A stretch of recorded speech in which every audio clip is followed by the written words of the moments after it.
Hermanos, es un gran privilegio para mí estar con ustedes de nuevo.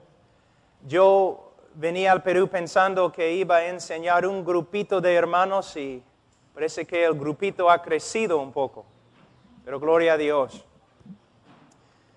En esta lección, en este tiempo, voy a resumir muchas de las verdades que enseñé la última vez que estuve acá. Muchas personas me han hecho varias preguntas con respecto al Evangelio, con respecto a propósito de las cosas que dije la última vez que yo estuve presente. Entonces voy a hacer un pequeño resumen. Vamos a empezar con la Gran Comisión. En Mateo 28. En versículo 18, Jesús se acercó y les habló diciendo: toda potestad me es dada en el cielo y en la tierra. Por tanto, id y haced discípulos a todas las naciones, bautizándolos en el nombre del Padre y del Hijo y del Espíritu Santo. Nosotros tenemos la responsabilidad de ir a todo el mundo y predicar el Evangelio. Pero tenemos que entender lo que es el Evangelio. Y no solamente debemos predicar el Evangelio, sino también tenemos que discipular a los conversos con el Evangelio y todo lo demás que se encuentra en las Escrituras. Muchas personas piensan que la obra misionera es enviar misioneros. No es. La obra misionera es enviar la verdad de Dios a través de misioneros. Podemos tener un montón de misioneros a través del mundo. Podemos tener cualquier cantidad de actividad. Pero si no tenemos doctrina correcta, si no estamos predicando un evangelio bíblico e histórico, no estamos logrando nada. No estamos avanzando el reino de Dios. Voy a decir algunas cosas aquí hoy día y esta semana, y ustedes van a pensar con qué autoridad dice Pablo estas cosas. Hay un principio de la hermenéutica que es muy importante, que siempre debemos hacer nuestra teología en el contexto de la iglesia. ¿Qué significa? Cuando interpretamos la Biblia, vamos a decir, cuando interpretamos un texto de la Biblia, debemos usar las reglas de la gramática, tenemos que ser creyentes con el Espíritu Santo, por supuesto. Tenemos que considerar el contexto histórico y tenemos que luchar para lograr la interpretación correcta. Pero después de haber interpretado el texto, ¿qué debemos hacer? No somos una isla. La sabiduría no empezó con nosotros, no nació con nosotros y no va a morir con nosotros. ¿Cómo podemos saber de verdad que estamos interpretando la Escritura correctamente? Bueno, primeramente podemos hablar con los hermanos alrededor de nosotros, otros pastores. Pero hay un problema. Si solamente hablo con los pastores norteamericanos, quizás todos nosotros hemos sido influenciados bastante por nuestra cultura. Bueno, entonces también debo hablar con otros cristianos de otras culturas quizás. Sí, está bien, pero hay otro problema. Si solamente hablo con cristianos contemporáneos y si rechazo o no considero la historia de la iglesia, quizás todos nosotros estamos equivocados. Lo más sabio que puedo hacer después de interpretar un texto es comparar mi interpretación con la iglesia actual y también con la iglesia a través de la historia de la iglesia. Y si todas las iglesias a través de la historia del cristianismo están de acuerdo y no estoy de acuerdo con ellos, probablemente yo estoy equivocado. ¿No es cierto? Hay hombres que dicen, bueno, es lo que creo porque es lo que dice la Biblia. No es lo que dice tu interpretación de la Biblia. Tú tienes que interpretar la Biblia, pero también tienes que comparar lo que has encontrado con los demás cristianos a través de la historia de la iglesia. Es el trabajo de un teólogo, es el trabajo de un pastor. Estudiar. Tengo una pregunta. No estoy esperando ninguna respuesta, es una pregunta. Pastores, ¿cuánto tiempo están estudiando la Biblia cada día? No solamente para preparar mensajes, sino para crecer en el conocimiento de Dios. Hay muchos que van al seminario, a un instituto bíblico, y después de graduarse del seminario ya tienen toda la verdad y no tienen que estudiar más. O solo tienen que estudiar para crear y formar sermones. Hermanos, la Biblia es tan pequeña. El conocimiento de Dios que Él nos ha dado a través de su Biblia es tan limitada que podemos alcanzar todo lo que Dios tiene para con nosotros en 3 años en un instituto. Y muchas veces también salimos creyendo lo que el instituto nos enseñó. Pero no hemos pasado horas y horas y meses y años escudriñando las Escrituras para aprender lo que verdad nos enseña. En el día de hoy, casi la mayoría de los problemas que encontramos en cristianismo tienen una sola fuente. Los obreros de Dios llenan sus vidas con actividad y ministerio, pero no pasan tiempo con el Señor en la palabra del Señor. Muchas veces somos como loros, repetimos lo que hemos escuchado de otros, en vez de escudriñar las Escrituras para ver si es así. Hermanos, mira, lo único que tenemos es la palabra de Dios. No podemos pelear contra el diablo, no podemos pelear contra el mundo, no podemos pelear contra la depravidad del hombre con opiniones nuestras y contemporáneas. La única arma que tenemos es la palabra de Dios y tenemos que estudiarla y usarla. Los hombres que han tenido, a través de la historia de la iglesia, los hombres que han tenido el impacto más grande han sido hombres que estudiaron la palabra de Dios horas y horas cada día. Y tú dices, sí, por supuesto, los teólogos, no. Hudson Taylor, de China, conocido como quizás el misionero más importante y exitoso en la historia de misiones modernas. Su fuente, la fuente de su éxito, la fuente del poder de Dios en su vida, su estudio de las Escrituras. Me mudé hace 1 año y medio a Alabama, de Illinois a Alabama, al sur de mi país, buscando una sola cosa. Yo tengo 3 hijos.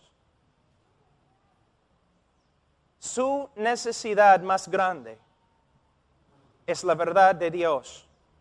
Me mudé, busqué una iglesia donde el pastor, su trabajo principal es estudiar la palabra de Dios todos los días. Hay una regla. Él no debe estar en la iglesia ministrando, haciendo un montón de cosas. Nosotros necesitamos un hombre que cada domingo en la mañana y cada domingo en la noche va a pararse ante miles de personas y predicar la Biblia. Porque ha pasado 20, 30 horas en el estudio de la Escritura. Necesitamos la palabra de Dios. Pero la mayoría de los pastores en el día de hoy están corriendo por todos lados. Los que trabajan en misiones, los que tienen ministerios, todos están ocupados haciendo un montón de cosas. Pero ¿qué necesita la gente? Necesita la palabra de Dios. Y si la gran comisión va a avanzar a través de hombres y mujeres que conocen a Dios a través de su palabra, que conocen muy bien lo que es el Evangelio y lo prediquen bíblicamente y claramente. Es un llamado a dejar a un lado todas las actividades y dedicarnos al estudio de la palabra de Dios. ¿Para qué? Cuando abremos la boca para testificar, cuando abremos la boca para aconsejar, la palabra de Dios salga y no las opiniones de los cristianos contemporáneos llenos de psicología y no de la palabra de Cristo. Ahora, el Evangelio. Tenemos que predicar el Evangelio, por supuesto. Una vez, algunos profesores doctorados me invitaron a un seminario y me dijeron, Pablo, nosotros quisiéramos que tú entrevistes 18 hombres que van a salir con su maestría. 18 hombres que van a salir con su maestría. Una sola pregunta. Pregúntales qué es el Evangelio. Son hombres no saliendo de un instituto bíblico, no de una universidad. No, están saliendo de la universidad con su maestría. Iban a salir y predicar el Evangelio. Mi pregunta, ¿qué es el Evangelio? De 18 hombres, solamente uno tenía alguna idea de lo que era el Evangelio. Tú dices, pero caramba, ¿qué están enseñando en los Estados Unidos entonces si no están enseñando el Evangelio? Mi pregunta es, ¿qué es el Evangelio para ti? ¿Qué tipo de Evangelio predicas tú? ¿Dios te ama y tiene un plan maravilloso para tu vida? ¿Es el Evangelio que predicas? Porque no es el Evangelio de Cristo. No es el Evangelio del apóstol Pablo. ¿Tu Evangelio, qué tipo de Evangelio predicas? ¿Usas preguntas como, ¿quieres ir al cielo? ¿Quieres tomar tu decisión? ¿Quieres repetir una simple oración conmigo? ¿Es tu Evangelio? Entonces no estás predicando el Evangelio de Cristo. Ni del apóstol Pablo, ni de Spurgeon, ni de los teólogos a través de la historia de la iglesia. Estás predicando un Evangelio contemporáneo que no tiene poder. Y por esta razón muchos de los conversos en tu ministerio caminan como carnales en la calle. ¿Qué es el Evangelio? Mira cómo es. Voy a usar los norteamericanos como ejemplo, pero también se aplica a los peruanos, ¿no? ¿Cómo es el hombre en el día de hoy? Los hombres en la calle sin Cristo, sin Dios, ¿ellos aman a Dios? No. La Biblia dice, son aborrecedores de Dios y que se aman a sí mismos. Entonces, todos los inconversos en el mundo se aman a sí mismos, ¿no es cierto? Y también cada hombre pecador sin Cristo tienen planes para su vida. Sus propios planes para su vida, ¿no es cierto? Los hombres caminando en la calle se aman a sí mismos y tienen un montón de planes para sus vidas. Entonces tú, evangelista, llegas, tú dices, Dios te ama y tiene un plan maravilloso para tu vida. Y el hombre pecador, incrédulo, dice, ay caramba, ese me gusta. Yo me amo a mí mismo y Dios me ama también. Yo tengo planes maravillosos para mi vida y Dios también tiene planes maravillosos para mi vida. Entonces yo lo acepto. ¿Qué tengo que hacer? Pues solamente tienes que repetir una sencilla oración. ¿Es todo? Sí. ¡Ay, caramba! Sí. ¿Dónde?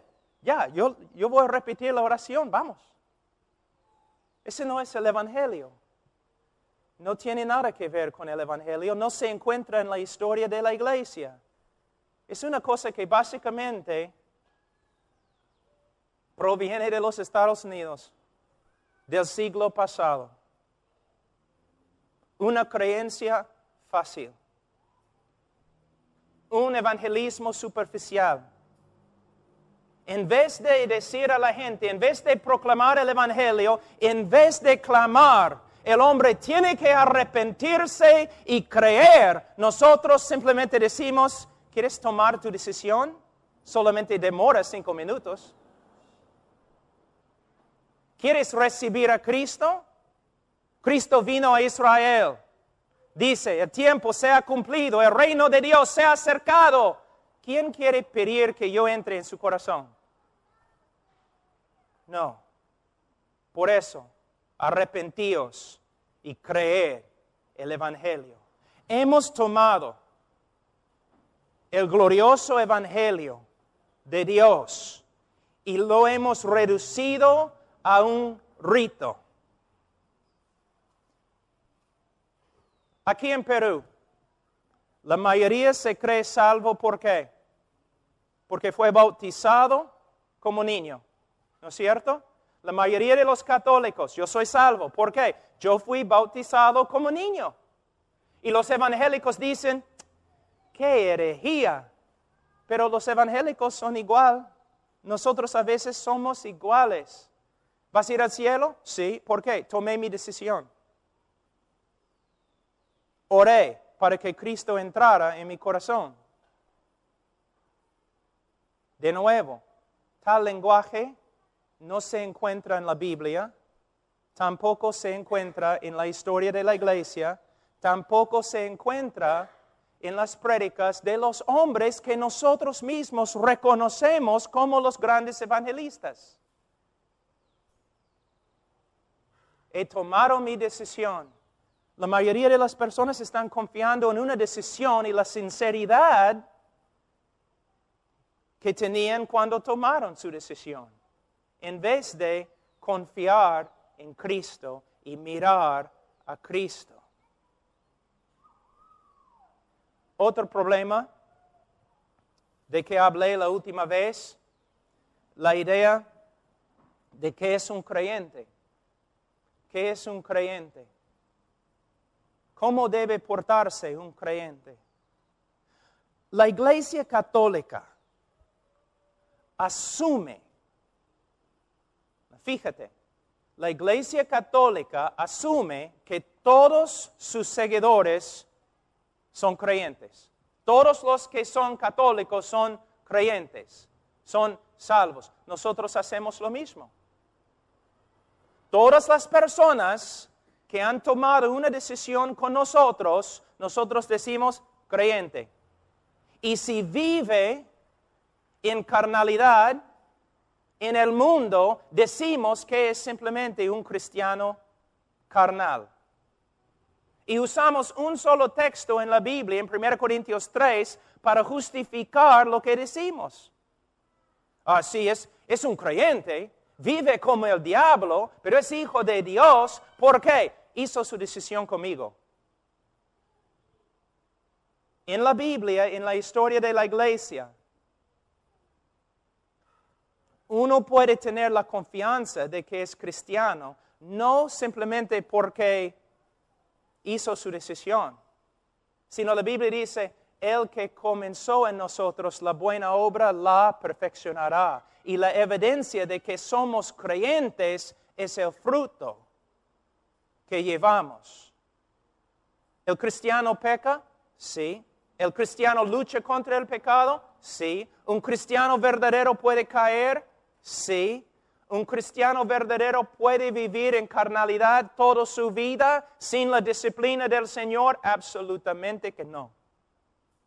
No es una enseñanza de la Escritura. Uno de los más, si no el más famoso evangelista en todo el mundo, que supuestamente ha tenido millones y millones de conversos a través de sus campañas evangelísticas, él mismo dijo, si solamente 5% de todas las personas que han tomado decisiones en mis campañas son creyentes, voy a estar feliz. Pero ¿qué decimos nosotros? Tuvimos una campaña evangelística. Yo recuerdo una vez, hermano Zacarías, vino a mi hermano Ernesto Zacarías, años atrás. Enojado. Dijo, nunca voy a tener una campaña evangelística en mi iglesia, jamás. Hermano, ¿por qué? Eres el hombre más evangelístico que conozco. Él dijo, porque tuvimos una campaña con un evangelista y como 100 personas recibieron a Cristo y ninguno de ellos llegó a la iglesia domingo. Pero yo puedo asegurarte que el evangelista se fue a otra iglesia diciendo, el Señor me usó grandemente la semana atrás. 100 personas se convirtieron, pero nadie puede encontrarlos. Mira cuán superficial es nuestra manera de evangelizar. O yo escucho evangelistas a veces diciendo, ahora es el tiempo de invitación, nadie debe moverse, todos deben mirarme, tú puedes interrumpir la obra del Señor, tenemos que estar allí callados, si no vamos a causar problemas y nadie va a recibir a Cristo. ¿Cuántos quieren a Cristo? Levantan la mano, yo veo tu mano, pasa adelante. Hacemos un montón de cosas que no se encuentran en la Biblia. El resultado, podemos escribir en nuestros informes que un montón de personas se han convertido, pero no podemos encontrar ninguno de ellos. O de 100 hay uno.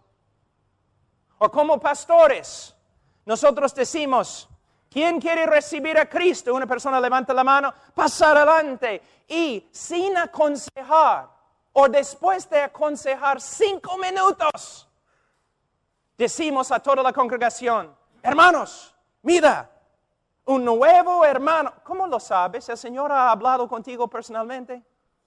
¿Cómo sabes que esta persona se ha convertido?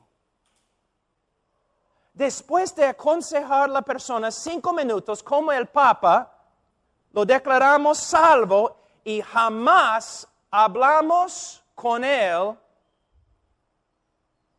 nunca más hablamos con él acerca de su salvación.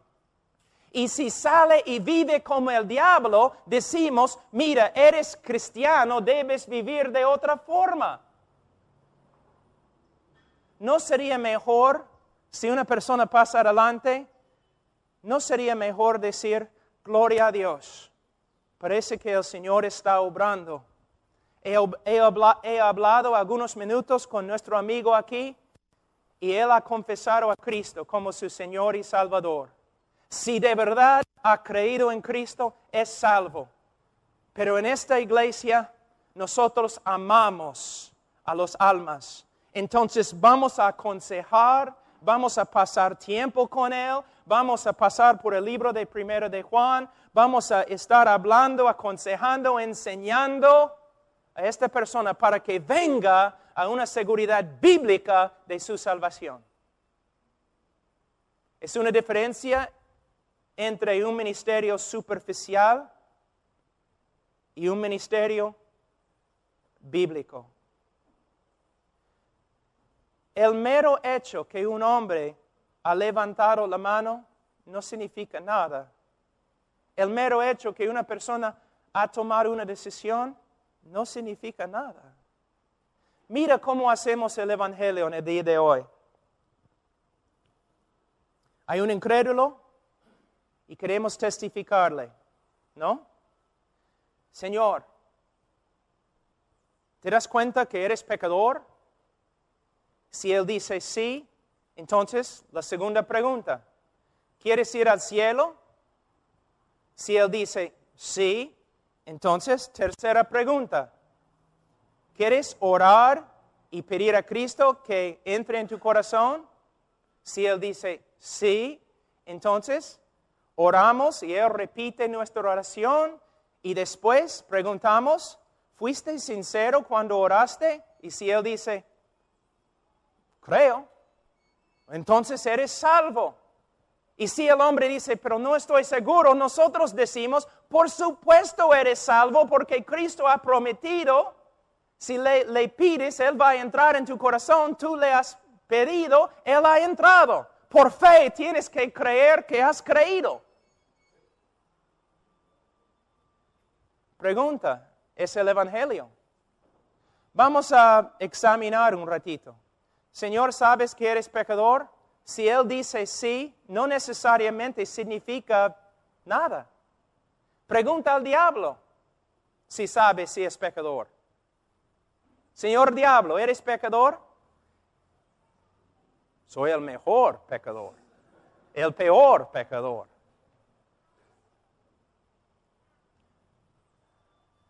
Los bautistas antiguos, especialmente Juan Bunyan, en El Progreso del Peregrino, ellos enseñaron, no importa si un hombre dice que es pecador, hay otra pregunta más importante, más profunda.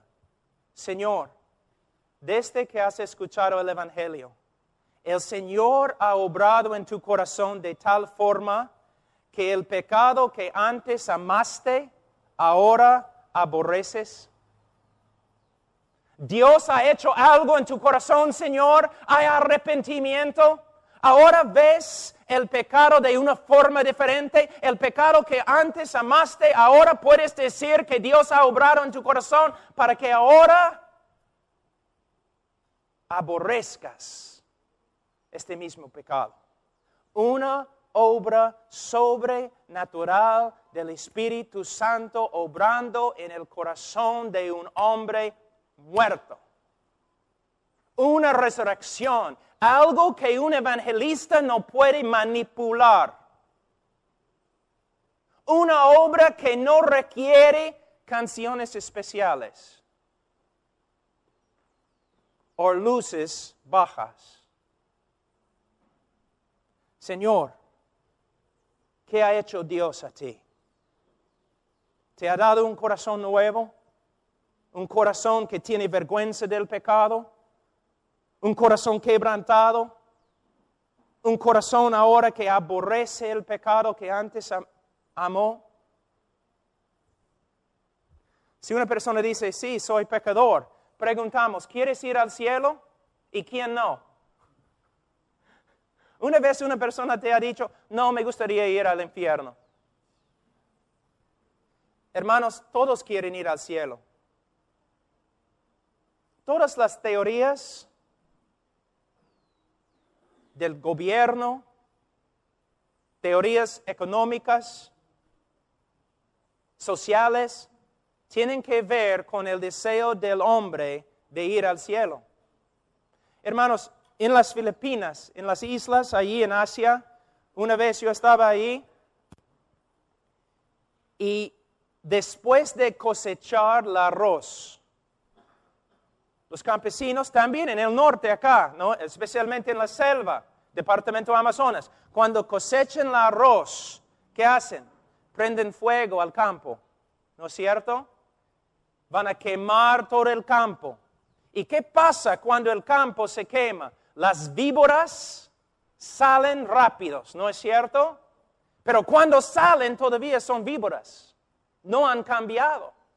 Si tú preguntas a un hombre, ¿quieres ir al cielo? El peor hombre del mundo, el hombre más egoísta del mundo va a decir, por supuesto, porque quiero lo mejor para mí. Yo no quiero sufrir. Yo quiero estar en un lugar lindo, hermoso. Entonces, cuando tú preguntas a una persona, ¿quieres ir al cielo? Y si él dice sí, no significa que Dios ha obrado en su corazón. Solamente quiere salvar su propia piel.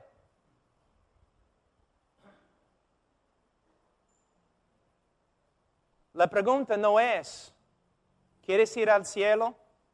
La pregunta es, Señor, ¿ha obrado Dios en tu corazón de tal forma que ahora tienes un deseo de buscar a Dios? ¿Algo ha pasado en tu corazón? ¿Algo ha sucedido en tu corazón? ¿Tu corazón ha cambiado? Antes, Señor, la Biblia dice de ti que todo hombre nace aborrecedor de Dios, un hombre que solamente se ama a sí mismo. Pero Señor, después de escuchar el Evangelio, tu corazón ha cambiado. Ahora puedes ver que Dios es supremo y nada tiene más valor que Él, deseas conocer a Dios y glorificar a Dios con tu vida, todos quieren ir al cielo. La mayoría no quiere que Dios esté cuando llegue. ¿No es cierto? Por supuesto podemos hablar del cielo, por supuesto. Pero hermanos, mira lo que estamos haciendo. De nuevo, tenemos un hombre lleno de sí mismo, que tiene grandes y maravillosos planes para su vida, y venimos nosotros con nuestro evangelio, decimos, Dios te ama tanto como tú te amas, aún más. Dios tiene planes más maravillosos que tus planes. El hombre dice, caramba, todo el universo gira alrededor de mí. En vez de, Señor, aquí es lo que la Biblia dice acerca de ti. Usando la Escritura con amor y compasión, pero usando la Escritura y la ley de Dios para exponer su pecado. Para que el Espíritu de Dios pueda usar la palabra de Dios para crear arrepentimiento en su corazón. Y hablando no del cielo, hablando de Dios. Dios, Señor, una obra Dios ha hecho en tu corazón para que ahora ames a Dios, desees a Dios. ¿Cuántas personas vienen a mí? Quiero recibir a Cristo. ¿Por qué? Porque quiero que Él arregle mi vida. Es lo que predicamos en el día de hoy. Debes venir a Cristo. ¿Por qué? Porque Él puede arreglar tu vida. No tienes dinero, Él puede darte dinero. Estás enfermo, Él puede sanarte. Tu familia está mal, Él puede arreglar todo. No debes venir a Cristo porque Cristo es digno. Porque Él te creó. Él es el Señor del universo. Él es merecedor de toda alabanza y gloria. Aún los que van al infierno deben adorar a Cristo porque Él es digno. El hombre no es el centro del universo y tampoco es el centro del evangelio. Dios y su Cristo es el centro del evangelio. Pero tenemos un evangelio totalmente humanista. Humanista. Dios te ama. Y Dios tiene un plan maravilloso para tu vida. Si una persona dice, sí, quiero ir al cielo, entonces decimos, entonces, ora esta sencilla oración conmigo. En el libro de Hechos, en alguna parte, se usa este método. Jesús una vez usó este método. Tú dices, pero Romanos 10 no dice, no es una base bíblica para esta forma de evangelismo. Debemos decir, repite esta oración. No, ¿qué debemos hacer? Debemos hacer exactamente lo que Jesús hizo y lo que los apóstoles hicieron. Señor, para ser salvo, la Biblia manda que te arrepientas, que reconozcas tu pecado y que dejes tu pecado y que te acerques a Dios por medio de la fe en el Señor Jesucristo. ¿Qué debo hacer entonces? Clama al Señor que te salve. Si tu corazón está quebrantado, si reconoces tu pecado, entonces clama al Señor hasta que te salve. ¿Sabe qué? Algunas personas se ponen de rodillas y así se levantan. Caramba, el Señor me ha salvado. El Señor me ha salvado. Algunas personas tienen que luchar y pelear meses. ¿No es interesante que casi todas las personas que han recibido a Cristo contigo lo han hecho en algunos minutos? Pero a través de la historia encontramos hombres a veces sufriendo tanto bajo la convicción del pecado, clamando al Señor, sálvame, sálvame, buscando al Señor en la Escritura, meses y un día el Señor los salva. Pero no necesitamos hacer esas cosas en el día de hoy porque nosotros tenemos un método mejor, un método instantáneo, ¿no? Una ilustración que uso, yo estaba predicando cerca de Alaska, en el norte, y un señor entró en la iglesia. Cuando empecé a predicar, él entró, una montaña, un hombre bien grande, de como 65 años por ahí, entró, una cara tan triste. Entonces empecé a predicar el Evangelio, y después de predicar bajé de la plataforma, fui al hombre, dije, Señor, tienes la cara más triste que he visto en mi vida, ¿qué pasa?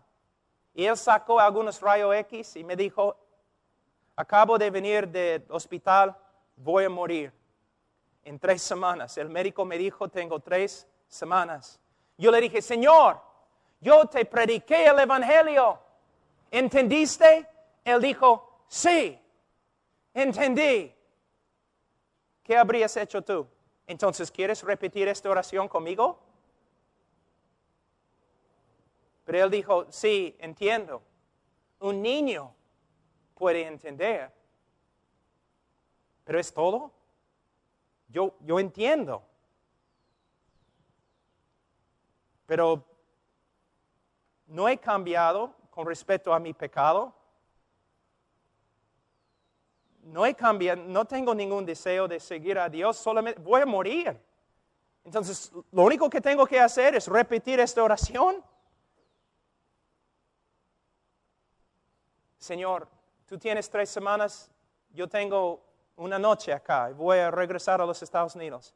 Voy a cancelar mi vuelo y vamos a sentarnos acá hasta que mueras o hasta que vengas a conocer a Cristo.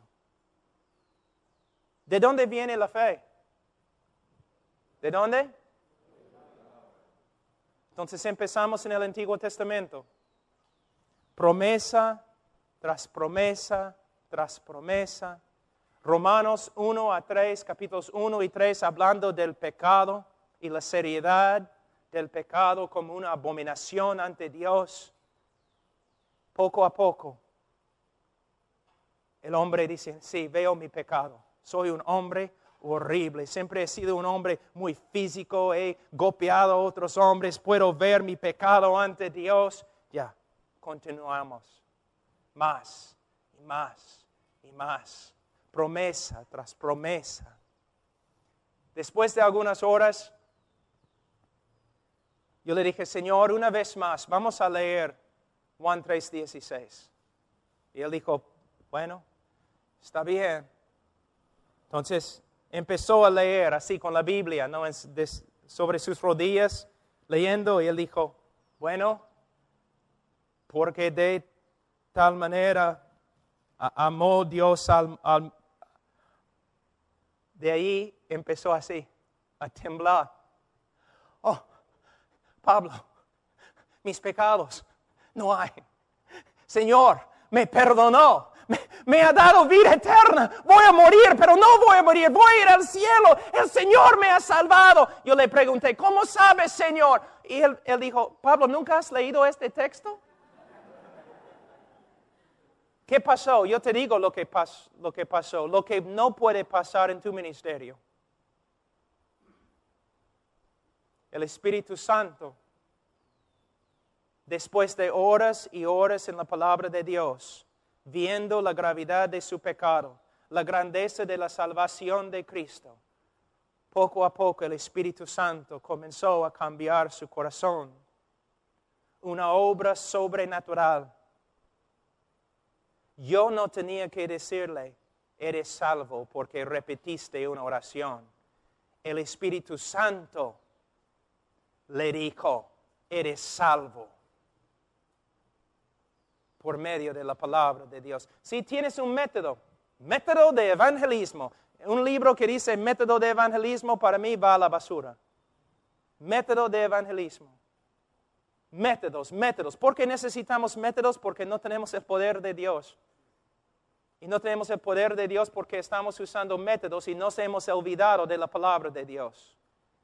Los fariseos usaron la palabra de Dios para hacer sus discípulos. Pero Jesús dijo que sus discípulos eran hijos del infierno.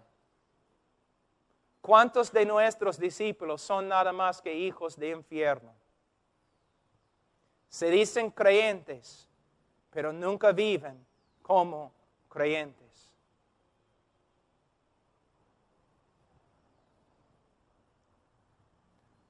Hermanos, ¿cuántos católicos van a morir este día y van a entrar en el infierno porque una autoridad religiosa les ha dicho que son salvos? Otra pregunta, ¿cuántos evangélicos van a morir y van a entrar en el infierno porque una autoridad evangélica les ha dicho que son salvos, pero el Espíritu Santo, a través de la palabra de Dios, nunca confirmó su obra en su corazón?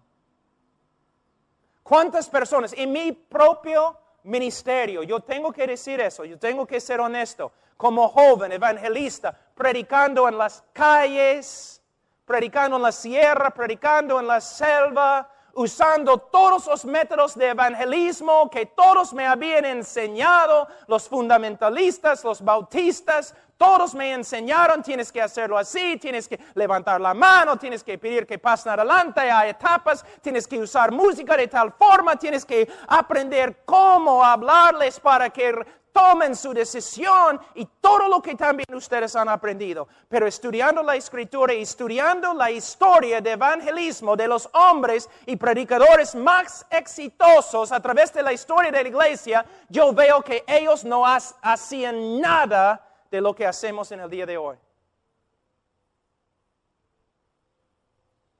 Todos dicen, Spurgeon, ese el predicador más grande que ha vivido desde los apóstoles. Estoy de acuerdo. El problema, él no está de acuerdo con nosotros. Jorge Whitfield, el más grande evangelista. Uno de los avivamientos más grandes en la historia de la iglesia a través de él. Sí. El problema es que él predicó otro evangelio que nosotros. Hudson Taylor, el gran misionero de China, como él es mi héroe. El problema es que su evangelio era diferente que lo tuyo.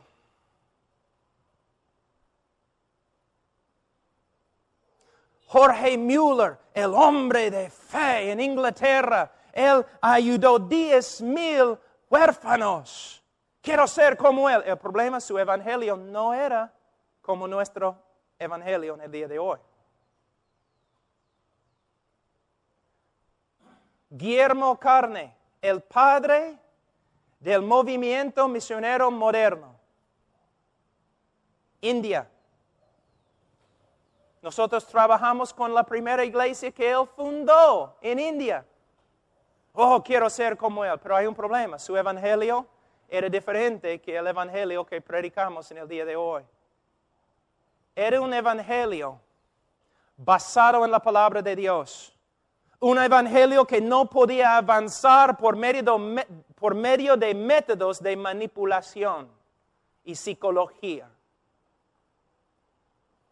Era un evangelio que dependía totalmente del Espíritu Santo. Si el Espíritu Santo no regenera tu corazón, yo no puedo hacer nada contigo. Yo solo puedo predicar. A veces, hermanos, la manera en que yo he predicado antes, cuando yo era joven, como un payaso. ¿No? En una campaña vamos a tener un montón de cosas para traer a la gente, vamos a tener payasos, vamos a tener música, vamos a tener cantantes especiales y vamos a tener predicadores elocuentes y todo lo demás. Todo eso no puede levantar a los muertos. Y los hombres incrédulos son muertos. Ahora, ¿cómo veo la prédica evangelística? Como Ezequiel. Ezequiel, estos huesos vivirán. Tú sabes, Señor. Yo voy a profetizar. Yo voy a predicar la palabra de Dios. Pero solo el Espíritu Santo de Dios puede levantar a los muertos. Y si de verdad es la obra del Espíritu Santo, ellos no solamente se van a levantar, sino también van a caminar y van a continuar caminando hasta la gloria.